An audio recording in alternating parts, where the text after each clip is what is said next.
बिस्मिल्लाहिर्रहमानिर्रहीम, अस्सलाम वालेकुम। मैं हूं आपका होस्ट इरफान ज़ीर, आपको स्पोर्ट्स ऑन में वेलकम कहता हूं और आप देख रहे हैं T20 world cup special transmission. Cricket के मुकाबलों की बात करें, सुपर 8 के बहुत एक्साइटेड मैसेज जारी हैं और एक बहुत ही एक्साइटिंग मैच आज खेला गया अफगानिस्तान और ऑस्ट्रेलिया के दरमियान।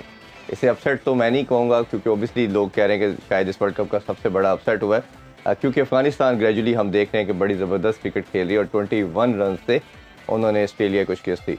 बट ऑस्ट्रेलिया ओबियसली बहुत बड़ी साइड है, इस तरह का अपसेट होना और पहली दफ़ा उन्होंने हराया, तो ये एक बहुत बड़ी बात है। इस पर डिटेल में बात करेंगे जी। Pakistani one of the biggest legend और former test captain Azhar Ali join कर चुके हैं। अस्सलाम वालेकुम अजहर भाई। वालेकुम सलाम, कैसे? बहुत एक्साइटेड हैं मेरा ख्याल है सारे ही। बिल्कुल, आई थिंक हम कल ही बात रात को कर रहे थे क्या ऑस्ट्रेलिया को सरप्राइज़ कर सकती है अफगानिस्तान, क्योंकि ऑस्ट्रेलिया बड़ी स्ट्रॉन्ग आई है इस टूर्नामेंट में। थ्रू आउट देखें बड़ी ज़बरदस्त कमांडिंग क्रिकेट खेली है, लेकिन हम समझते हैं कि अफ़गानिस्तान अब एक ऐसी फोर्स बन गई है कि on their day yes they are not like के कहीं ना कहीं वीकनेसेस शो करते हैं वो अभी भी स्टिल, बट आहिस्ता आहिस्ता उनके तमाम जो एस्पेक्ट्स ऑफ द गेम है वो आहिस्ता आहिस्ता बेहतर से बेहतर होते चले जा रहे हैं, जिसमें से एक मिसाल फास्ट बॉलिंग की उनकी। और हमें हमेशा से हमने यही कल भी डिस्कशन यही कर रहे थे कि कोई पिच ऐसा अगर आ गया जिसमें शॉट मेकिंग इतना ईजी ना हुआ और स्पेशली अगर स्पिनर्स को फेवर किया तो ऑस्ट्रेलिया को सरप्राइज़ ज़रूर कर सकते हैं ये। लेकिन आप ये फैक्टर देखें कि उनके 7 विकेटें उनके फास्ट बॉलर्स ने हासिल की, तो ये एक चीज़ बड़ी हार्टनिंग है देखने के लिए, अफ़गानी फैंस के लिए स्पेशली, कि वो सिर्फ स्पिन से ही मैच नहीं जीते। उनकी मेनली फास्ट बॉलर्स हैं और गुलबदीन नैब ने 4 आउट किए हैं, जो कि मीडियम पेसर हैं, बहुत ज़्यादा तेज़ बॉलर नहीं है और उनको बॉलिंग रेगुलर दी भी नहीं जाती दी भी नहीं जाती। तो आई थिंक कि अफगानिस्तान आहिस्ता आहिस्ता सारी चीज़ें कर रहा है। आई स्टिल बिलीव कि इस वर्ल्ड कप में उनको इससे बेहतर कारकर्दगी दिखानी चाहिए थी और टीमों के अगेंस्ट भी, लेकिन स्टिल न्यूजीलैंड को उन्होंने बीट किया कॉम्प्रिहेंसिवली। और ये जीत भी अगर कंपेयर किया जाए स्कोर्स को तो 19 रन की जीत है, 140 या 150 की रेंज में अगर स्कोर हो तो आप अगर 19-20 रन से मैच जीत रहे हैं तो अच्छा एक still comprehensive kind of victory. तो कंफर्टेबली इन दी एंड जीते, लेकिन आई स्टिल बिलीव कि ऑस्ट्रेलिया ने कई जगहों पे जो है वो अपॉर्चुनिटी मिस की। मैच कई जगह पे उनकी फेवर में आया बैटिंग के दौरान, लेकिन विकेट्स लूज करते गए जिसकी वजह से वो मैच। अफगानिस्तान को अगर देखें ना तो ये 4-5-6 साल से ऑलमोस्ट ये कंटिन्यूसली बिट्स एंड पीसेस में विक्ट्री के करीब आते थे और इनसे विक्ट्री छिन जाती थी। हमारे अगेंस्ट भी कई दफ़ा हुआ, बाकी टीम्स के अगेंस्ट भी हुआ। अब जैसे इनको विक्ट्रीज मिलना शुरू हुई, असल में कॉन्फिडेंस इनका बना जब ये T20 सीरीज़ हमसे जीते। वो एक पाकिस्तान बड़ी साइड थी, उससे टी सीरीज़ जीतना, शारजाह में जीते, उससे कॉन्फिडेंस मिला। वो फिर कॉन्फिडेंस नज़र आया हमें बाद में ग्रेजुअली वर्ल्ड कप में भी ये सेमीफाइनल के करीब थे पहुंचने के, वो मैक्सवेल की ब्रिलियंट इनिंग्स ना होती। अब जीतने से जो इनको ग्रेजुअली कॉन्फिडेंस आ रहा है, एक जो टेस्ट मिला विक्ट्री का, उसका क्या समझते हैं कि इनके मोराल को, इनकी परफॉर्मेंस को ये कितनी इन्हेंस करेगी? देखिए, खाली वो सीरीज़ नहीं, I think her world cup में इन्होंने कोई ना कोई मेजर टीम को टफ टाइम दिया या हराया है। ये करते आ रहे हैं काफ़ी टूर्नामेंट्स में, ना सिर्फ 50 ओवर वर्ल्ड कप में बल्कि चैम्पियंस ट्रॉफीज़ में भी। चैम्पियंस ट्रॉफी में तो खैर नहीं, लेकिन वर्ल्ड कप के 50 ओवर वर्ल्ड कप में, T20 वर्ल्ड कप्स में ये करते आ रहे हैं। और एशिया कप हो कुछ हो, कहीं ना कहीं ये एक आधा टीम को ले जाते हैं ये।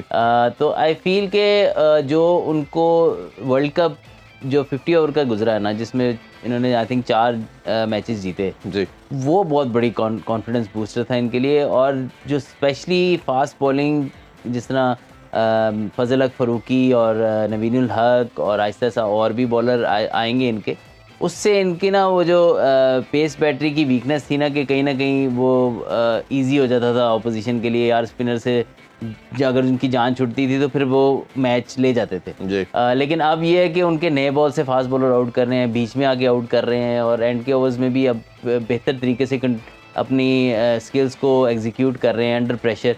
तो एक दफ़ा जब आपका मेंटल ब्लॉक टूट जाता है ना, जिसमें आप जीतना शुरू कर दें, वो जो लाइन क्रॉस करने वाली बात है, एक दफ़ा आप क्रॉस कर लें और आपकी आहिस्ता से हैबिट बनना शुरू हो जाए, फिर आपके लिए जब प्रेशर क्रंच सिचुएशंस होती हैं उसके अंदर डिसीजन मेकिंग इतनी डिफिकल्ट नहीं रहती। लेकिन वो क्या होता है कि यार आप जीते नहीं होते ना जब, तो आप जब जीत के करीब पहुंचते हो और आप you are not expected to win, तो वो जब सिचुएशन आ जाती है ना, आपको समझ नहीं आती अब ये तो जीतने लगे, हम क्या करें, क्या करना है। हाँ। तो या प्रेशर को कैसे गेज करना है, एक्सपेक्टेशन कि अब ये तो हमने जीतना ही जीतना है क्योंकि अब तो पोजीशन में आ गए हैं, वो थोड़ा सा पैनिक बटन ऑन हो जाता था, यार ये कहीं हाथ से गेम चली ना जाए।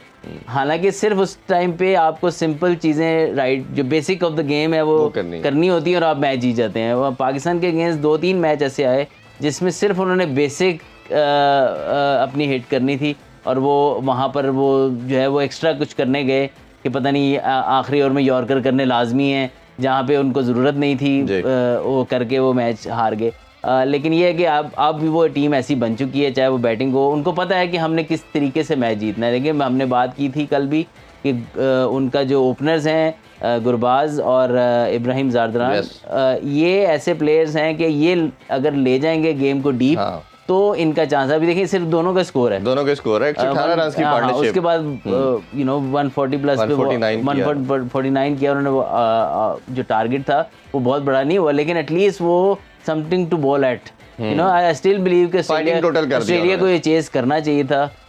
लेकिन एक्स्ट्रॉर्डनरी बॉलिंग और सबसे इम्पोर्टेंट, मेरा ख्याल सारे ही सम अप हो गए मैचेस में, जो सबसे इम्पोर्टेंट चीज़ थी कैचेस बहुत ज़बरदस्त लिए, बहुत ही एक्स्ट्रॉर्डनरी कैचेस लिए, जिसकी वजह से जो 50 ओवर में इनसे गलती हुई थी, कैच ड्रॉप होने की वजह से कुछ कैचेस इनसे ड्रॉप हुए थे, जिसकी वजह से ये मैच नहीं जीत पाए थे।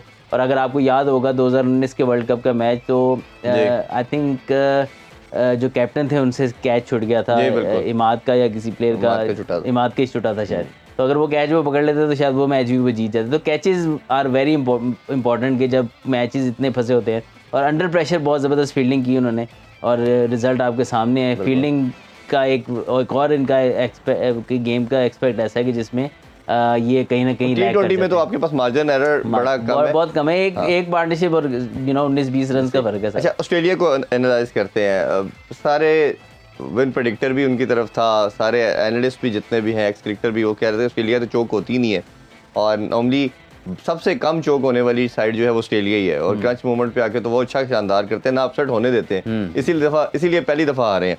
और लेकिन ये भी कहीं ना कहीं बात ज़रूर हम सारे कह रहे थे कि अफगानिस्तान सरप्राइज कर सकता है, और ख़ास तौर पे जब डू एंड डाई की सिचुएशन हो तो आप अपने से बढ़ के कुछ एक्स्ट्रा करने की कोशिश करते हो।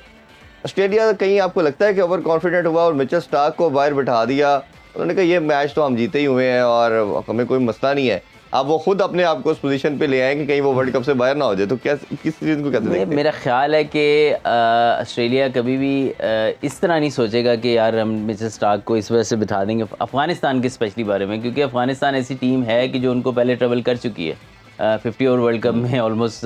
वो बेसिकली तो एक अनबिलीवेबल कभी ऐसी इनिंग नहीं देखी जो मैक्सवेल ने खेल दी थी।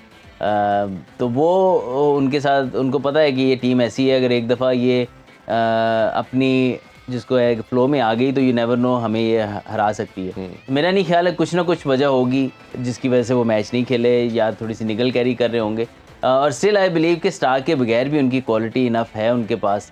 मैं थोड़ा सा सरप्राइज हुआ जिस पिच पे मैच था और जिस तरीके से थोड़ा सा एट टाइम्स एक्स्ट्रा बाउंस भी मिल रहा था फास्ट बॉलर्स को, क्रैक्स क्योंकि विकेट्स पे काफ़ी थे, तो हेजलवुड को जो रन्स पड़े हैं मैं सरप्राइज हूँ, क्योंकि उनकी जो लेंथ है उस पर जो है वो हिटिंग करना इतना इजी नहीं होता। इस तरह की पहले 4 ओवर काफ़ी कॉन्शियस खेले वो, 4 ओवर में 16 रन के करीब थे, और उसके बाद उन्होंने अगर आप देखें तो गुरबाज और इब्राहिम ज़रदान थोड़ा आगे बिल्कुल उसको पेस को काउंटर करने के, ओबियसली फिर 4 ओवर के बाद थोड़ा बॉल हिलना भी रुक गया, बिल्कुल सीम स्विंग कम हो गई, फिर उन्होंने 1-2 आगे स्टेप आके और फिर हिटिंग स्टार्ट की ताकि कम से कम पेस को काउंटर। वो ऑब्वियसली टैक्टिक्स उनके काम कर गए, लेकिन वही बात है कि अब सरप्राइज के उन्होंने इस मैच में आउट नहीं किया, क्योंकि अगर आप गुलबदीन की विकेटें भी देखें तो थोड़ा सा बाउंस में अनइवननेस थी, जिसकी वजह से एक कभी थोड़ा तेज़ आता था बॉल, कभी थोड़ा स्लो।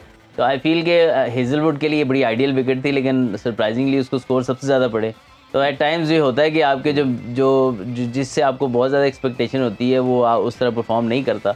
आई थिंक एक अगेन ऑस्ट्रेलिया जब चेज़ कर रहा था तब भी 2-3 जगह पे ऐसे लगा कि ऑस्ट्रेलिया अब आराम से चेज़ कर जाएगा, लेकिन वही है की मोमेंट पे जब आप विकेट्स लूज़ करते हैं ऐसी गेम में, तो आप पीछे रह जाते हैं गेम के।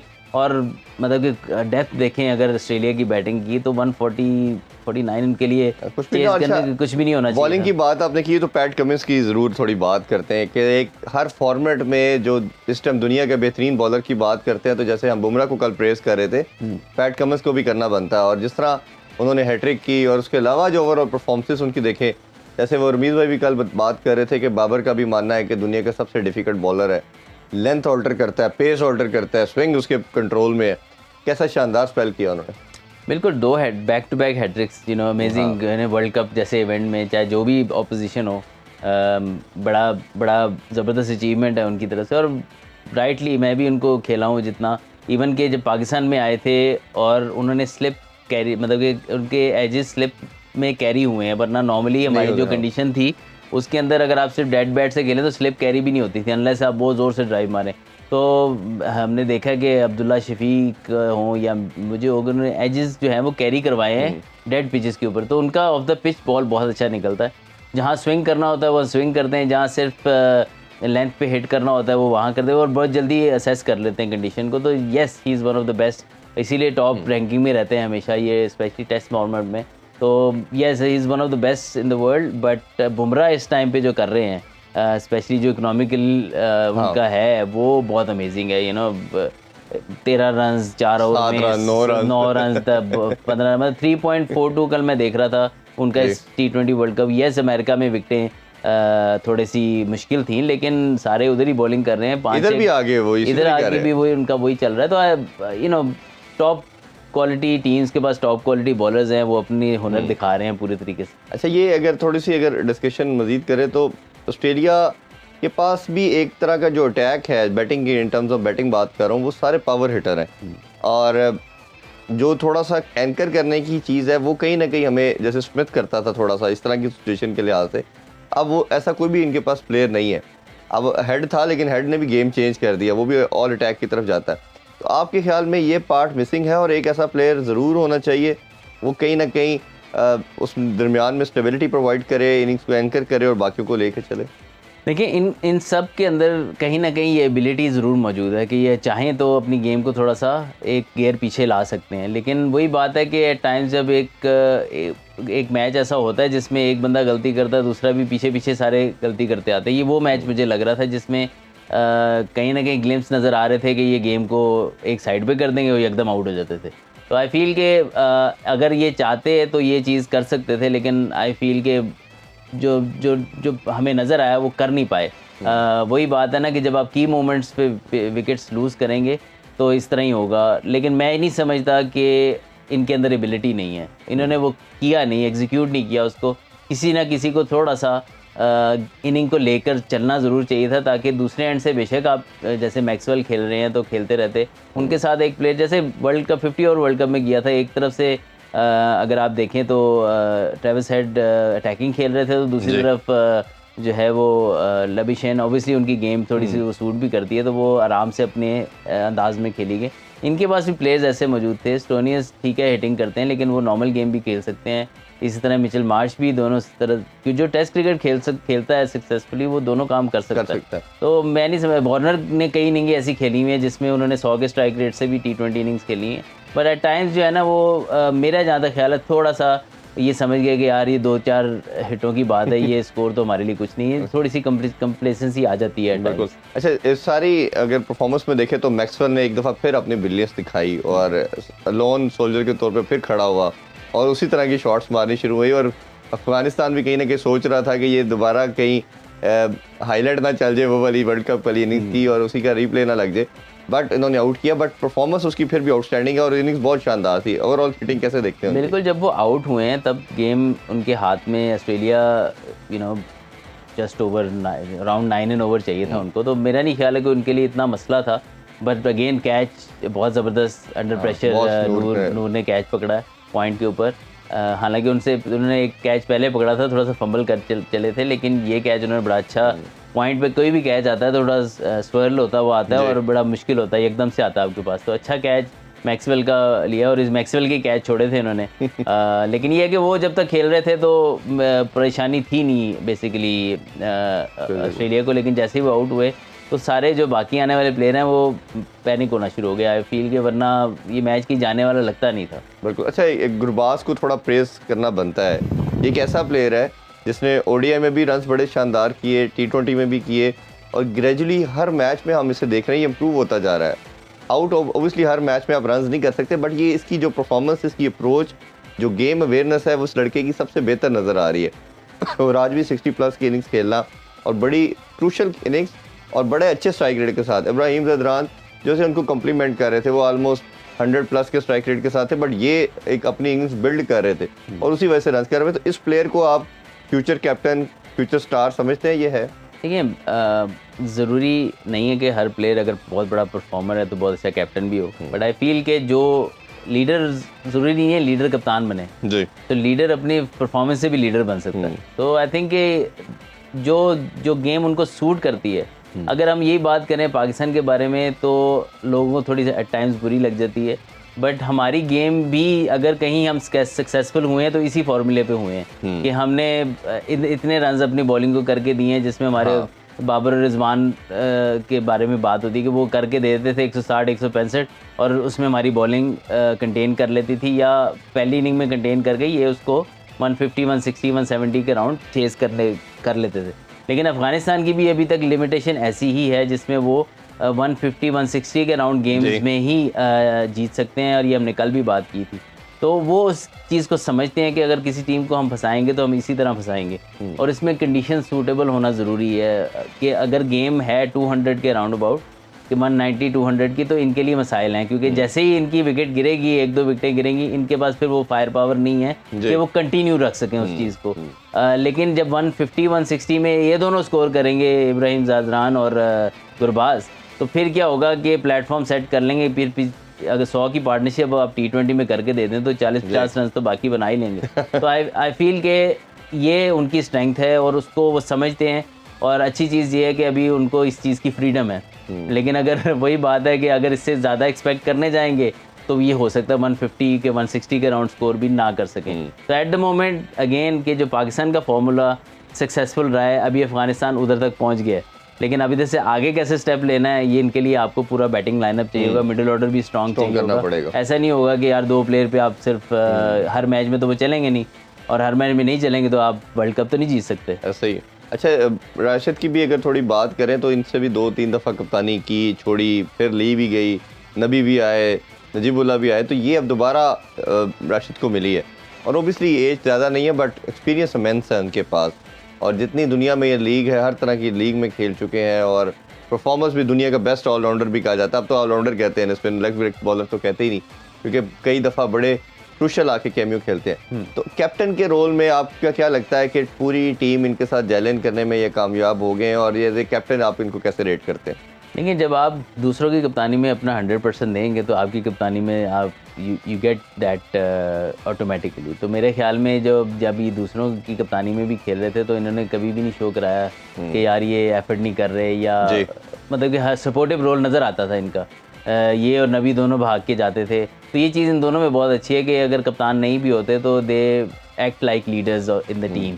तो that is which is important कि जब आप फिर कप्तान बनते हैं तो फिर ऑटोमेटिक लोगों को भी करना पड़ता है, और करना क्या पड़ता है, फिर वो लोग दिल से करते हैं। तो आई थिंक कि टीम बड़ी यूनिटी नज़र आ रही है, और देखें ये स्टार्ट है टीम का, ये ऐसी टीम है जो ऊपर की तरफ जा रही है। इनका टेस्ट तब होगा जब ये ऊपर चले जाएंगे, और जब 4-5 स्टार्स इकट्ठे हो जाएंगे, और फिर अगर कहीं रिफ्ट आती है तो आए। लेकिन इस टाइम पे अभी तक कभी इनका सुना नहीं है ज़्यादा कि यार हाँ, एक शहजाद इनके प्लेयर होते थे, उनका थोड़ा सा हुआ था कोई मसला सिलेक्शन के बारे में, लेकिन वो भी प्लेयर्स के साथ शायद नहीं था, वो उनकी भी एक स्टेटमेंट आई है, बोर्ड के साथ उनका मसाइल ज़्यादा हुए थे। तो लेकिन ये कि आप ऐसे देखें, गेम खेलें, कप्तान कोई भी बने, एट द मोमेंट जो कंट्री है वो इट कम्स फर्स्ट। बिल्कुल ऐसे ही है। अभी ब्रेक लेते हैं जी, ब्रेक से वापस आके दोनों ग्रुप्स के वाले से भी बात करेंगे। बड़ी क्रूशल मोमेंट के ऊपर आ चुके हैं दोनों ग्रुप्स, और देखना पड़ेगा कि कौन सी टीम जीत के जाती है सेमीफाइनल की दौड़ में। अभी हमारे साथ चाहिए, ब्रेक से वापस आके यहीं पर डिस्कशन शुरू करेंगे। Stay with us.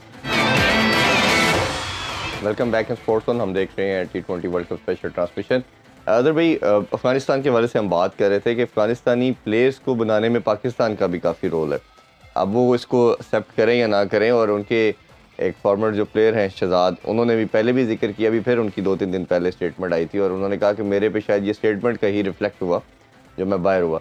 और ये सारे लड़के इंद्री भाई अक्सर बताते हैं और आप सब एक्सपेक्टर भी बताते हैं कि ये पेशावर में, कराची में, लाहौर आके अपना डोमेस्टिक खेलते, इवन अकेडमी जो नेशनल अकेडमी इधर आके ये भी ट्रेनिंग शेयरिंग करते थे।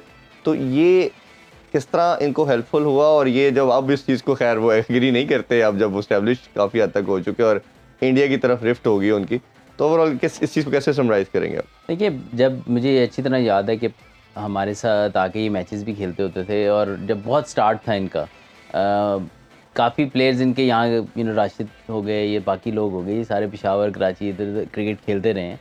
और उसके बाद ये जब वापस गए हैं तो ज़ाहिर बात है फिर ये इकट्ठी एक टीम बनी है। और उसके अलावा टीम एज ए टीम भी ये पाकिस्तान के दौरों पे आते रहे हैं, अनऑफिशियल लाइक के पाकिस्तान ए टीम के साथ या अकेडमीज़ की टीम के साथ ये मैचेस खेलते रहे। तो चलें वो नहीं करते ना करें, लेकिन एटलीस्ट जब आप पाकिस्तान के अगेंस्ट बयान देते हैं ना, फिर वो ये चीज़ तकलीफ़ देती है कि यार आप इसी कंट्री में आके खेलते रहे हैं, जब आपकी शायद टीम आईसीसी में इतनी खेलती भी नहीं थी, तो आप लोग यहाँ पे खेलते थे, तो एटलीस्ट इतना तो एहतराम बनता ना कि आप पाकिस्तान के अगेंस्ट जो है वो है। वर्ल्ड कप के दौरान भी हमने बयान देखने को मिले, तो आई फील के इतना रिगार्ड तो ज़रूर करना चाहिए। ऑब्वियसली आपको अगर इंडिया सपोर्ट कर रहा है तो फाइन, क्योंकि किसी भी क्रिकेट नेशन को अगर आप कोई नेशन सपोर्ट करती है तो कोई मसला नहीं, लेकिन ये है कि अगर आपने कहीं अच्छा टाइम गुजारा हुआ है या आपको सपोर्ट मिली भी है किसी किस्म, चाहे उतनी नहीं मिली, चाहे हम नहीं कहते यार कि उससे ज़्यादा हमने की हुई है, लेकिन एटलीस्ट किसी हद तक की हुई है, तो आप उसका रिगार्ड तो करें, उसको रिस्पेक्ट तो दें कि हमने किसी न किसी लेवल पे जाके आप लोगों को सपोर्ट किया था। और ख़ास तौर पे उस टाइम दिया जब आपकी कंट्री की टर्बुलेंस और बाकी मामलात बड़े गलत थे, उस टाइम पे आपको सर्वाइवल के लिए ज़रूरी था। अब दोनों पूल के हवाले से अजहर भाई बात कर लेते हैं, बड़ी क्रिटिकल और बड़ी इंपॉर्टेंट पोजीशन पे आ चुके हैं और कल समहाउ डिसाइडर होंगे सारे मैचेस, और उसी में पता चलेगा कि कौन सी टीम आगे क्वालिफाई करती है। अफगानिस्तान की अगर बात करें तो इनके पास एडवांटेज ये है कि इनका मैच परसों होगा, इनको सिचुएशन का आइडिया हो चुका होगा कि कौन सी टीम कहाँ पे खड़ी है। पहले अगर इंडिया और ऑस्ट्रेलिया के मैच की बात कर लेते हैं तो इनके लिए बहुत इंपॉर्टेंस रखता है ओबियसली, जिस तरह मैंने कहा कि अब ये डिसाइडर मैचेस हैं। इंडिया का रन रेट अच्छा है, +2 है, और ऑस्ट्रेलिया का +0 है, बट ये है कि ओबियसली विक्ट्री पहले तो लेना ज़रूरी है और फिर बड़े मार्जिन से लेना ज़रूरी है, क्योंकि अब इनको ये आइडिया भी माइंड में होगा कि कहीं ना कहीं अफगानिस्तान भी हमारा वेट कर रही है और अफगानिस्तान भी के पास अपॉर्चुनिटी है, आदो के बांग्लादेश को वो हरा के और बड़े मार्जिन से भी हरा सकते हैं। तो ये कैसे देखते हैं। और दूसरा, इंडिया का जो मेंटल ब्लॉक हमने कुछ सालों से देखा है, वो ऑस्ट्रेलिया के अगेंस्ट जाके कहीं ना कहीं फंसते हैं, और ये जो जिस तरह की अटैकिंग क्रिकेट ऑस्ट्रेलिया खेलता है, वो एक वही साइड है जो शायद इंडिया को रोकता भी है, इंडिया को हराता भी है। टेस्ट चैंपियनशिप देख लें, वर्ल्ड कप का फाइनल देख लें, ऑस्ट्रेलिया ही है जो इंडिया के लिए एक दीवार बनी हुई है। बाकी नेशन के लिए भी है, बट इंडिया के लिए ज़्यादा है। इंडिया अगर किसी टीम से इस टाइम पे ट्रबल होती है तो वो ऑस्ट्रेलिया ही है। 50 ओवर वर्ल्ड कप आपने सारा I think rightly point out किया, बट मेरा नहीं ख्याल है कि उसको मेंटल ब्लॉक है, क्योंकि इंडिया ऑस्ट्रेलिया जाके टेस्ट सीरीज़ भी जीत चुका है, तो इंडिया मेंटल ब्लॉक नहीं है। लेकिन जो भी टैक्टिक्स ऑस्ट्रेलिया यूज़ करता है टाइम्स, वो इंडिया पे काम करते हैं मोर देन कि बाकी टीमों की जो प्लानिंग है उससे ऑस्ट्रेलिया की प्लानिंग ज़्यादा बेहतर आती है अगेंस्ट इंडिया हमेशा, क्योंकि इंडिया भी बहुत क्वालिटी साइड है। तमाम उनके जो गेम के जो बैटिंग हो, बॉलिंग हो, फील्डिंग हो, कैप्टनसी हो, हर चीज़ आई थिंक टॉप नॉच जा रही है इस वक्त। तो उसके लिए एक स्पेशल एफर्ट चाहिए होती है और स्पेशल एफर्ट ऑस्ट्रेलिया कर सकता है, और अब अंडर प्रेशर भी हैं। मेरे ख्याल में मस्ट विन गेम है। रन रेट तो बात की बात है, सिर्फ जीतना उनके लिए इस टाइम पे बहुत ज़रूरी है, क्योंकि अगर सिर्फ अफगानिस्तान ने बांग्लादेश को हराना ही है ना सिर्फ, तो मेरा ख्याल है बहुत चांसेस है कि वो हरा देगा, क्योंकि at the moment they have more match winners Afghanistan अगर देखा जाए तो, स्पेशली बॉलिंग में। तो बहुत मुश्किल होगा फिर अफगानिस्तान को रोकना अगर ऑस्ट्रेलिया मैच ना जीता तो, क्योंकि फिर आप वो ये एक्सपेक्ट करेगा बांग्लादेश अफगानिस्तान को हराए, which is also possible in cricket. लेकिन फिर आप ऑस्ट्रेलिया कभी भी छोड़ता नहीं है अपनी किस्मत किसी और के ऊपर नहीं छोड़ता था। मेरे ख्याल में फुल ऑन जाएंगे अगेंस्ट इंडिया और कोशिश करेंगे कि मैच जीतें, और अक्सर ऐसे मैचेस वो जीत जाते होते हैं जब उनको मस्ट विन गेम उनके सामने आ जाए। बिल्कुल, वो क्रंच मोमेंट पे आके वो चोक नहीं करते। दूसरी एक और बड़ा इंपॉर्टेंट मैच सुबह होगा, वो वेस्ट इंडीज़ और साउथ अफ्रीका का है। ये भी उनके लिए मस्ट विन है। और दोनों इस पोजीशन में हैं कि क्वालिफाई कर सकते हैं, बट तीसरी टीम इंग्लैंड भी है उनकी, हम सेपरेट बात करते हैं। ये भी मेरा ख्याल है इस वर्ल्ड कप का one of the best match भी कहा जा रहा है कि शायद होगा, क्योंकि ओबियसली दोनों का बैलेंस अच्छा नज़र आ रहा है, टीम यूनाइटेड नज़र आ रही है, एग्रेसिव क्रिकेट खेल रहे हैं। साउथ अफ्रीका को गेज करें तो अगर इस दफ़ा बेहतर चीज़ें कर रही हैं जो नॉर्मली नहीं करते, और पीक कर रही है। पहले होता है ये पीक से स्टार्ट करते हैं और फिर बॉटम की तरफ जाती है, बट इस दफ़ा ये ग्रेजुअली पीक भी कर रही है टीम जी। तो आप उनकी टीम को कैसे सम अप करते हैं? देखिए अगेन वेस्ट इंडीज़ भी थोड़ी सी पाकिस्तान अफगानिस्तान ऐसी साइड है कि जिस दिन वो चलते हैं फिर उनको रोकना बहुत मुश्किल है। और जिस तरह की उनकी बैटिंग है, शायद होप ने भी जिस तरीके से बैटिंग की पिछले मैच में, अगर उनके बैट पे बॉल आना शुरू हुआ तो मैं साउथ अफ्रीका के लिए भी मुश्किलात बहुत होंगी जी। और वेस्ट इंडीज़ के लिए मैच बहुत ज़रूरी है। अगर वो ना जीते तो ऑब्वियसली बहुत मुश्किल, उनका मेरा ख्याल ऑलमोस्ट टूर्नामेंट ओवर हो जाएगा। फिर वो ये एक्सपेक्ट करेंगे कि जो दूसरा मैच है वो उनकी फेवर में जाए। तो आई थिंक इंग्लैंड अगर हार जाए, वो आज रात को ही है। हाँ वो इंग्लैंड अगर हार जाए, और जो वो तो खैर वैसे ही पहले ही हो रहा है मैच, वो उनको पहले पता लग जाएगा। लेकिन मेरे ख्याल में उनके लिए डू एंड डाई सिचुएशन है वेस्ट इंडीज़ के लिए। तो बड़ा क्रंच सा अजीब सा सिचुएशन हो जाएगी। अगर वेस्ट इंडीज़ जीत जाता तो 2-2 मैच सबके हो जाएंगे। हाँ। और फिर रन रेट पे होगा, और रन रेट वेस्ट इंडीज़ ने बहुत अच्छा किया हुआ है। साउथ अफ्रीका को बेसिकली ये मैच जीतना ही है, अगर ना जीता तो उनके लिए मसाइल आ जाएगा। अच्छा, जो साउथ अफ्रीका की एक बात ये ज़रूर की जाती है कि जिस तरह उनका एक लॉ बन चुका है कि 4 उन्होंने कलर प्लेयर खिलाने हैं और आपको इस तरह मजबूरी है, उसकी वजह से कहीं ना कहीं बॉलिंग उनकी स्ट्रगल कर रही है। जिस तरह नगीडी नहीं था तो नगीडी की रिप्लेसमेंट में दूसरा लड़का आया, कोटजे, आपको पता है लास्ट वर्ल्ड कप में 50 ओवर में आया था, बड़ा शानदार किस्म का हैवी बॉल्स की, बड़े हर मैच में उसने आउट किए। अब वो सिर्फ प्रॉब्लम क्या है कि उन्होंने 4 कलर प्लेयर खिलाने तो खिला नहीं पा रहे, तो उसकी वजह से उनका बैलेंस जो है वो कहीं ना कहीं डिस्टर्ब नजर आता है। तो आपके ख्याल में ये कवर अप कर पाएंगे कि या ये रीज़न बन सकती है एक वीकर लिंक की? लेकिन अगर तो स्पिन कंडीशंस आती हैं तो फिर शम्सी आ जाएंगे और वो उनकी जगह वो आ जाएंगे बाटमैन की जगह, तो वो भी कलर प्लेयर ही काउंट होते हैं जी। तो आई थिंक ये चीज़ वैसे अब ख़त्म हो जानी चाहिए, because you know may the best player play. Yes, क्योंकि दुनिया इतनी इवॉल्व हो गई है और इस चीज़ से इनको आहिस्ता आहिस्ता निकलना पड़ेगा। चाहे अगर यू नो फिर वही बात है, तो ये बहुत लंबा है और इशू है, इसके ऊपर बहुत डिटेल में बात हो सकती है, लेकिन बड़े सेंसिटिव भी है ये इशू। तो कोई भी बात करने से पहले आपको बड़ी दफ़ा सोचना पड़ता है। तो आई एम श्योर इसको रिविजिट करने की ज़रूरत है, बस हम इतना ही कह सकते हैं। अदर भाई बहुत शुक्रिया आपके टाइम का। इंशाल्लाह रात को 11 बजे आप लोगों से दोबारा शो टाइम विद वीर राजा में मुलाकात होगी। अपना बहुत ख्याल रखिए। अल्लाह हाफिज़। पाकिस्तान जिंदाबाद।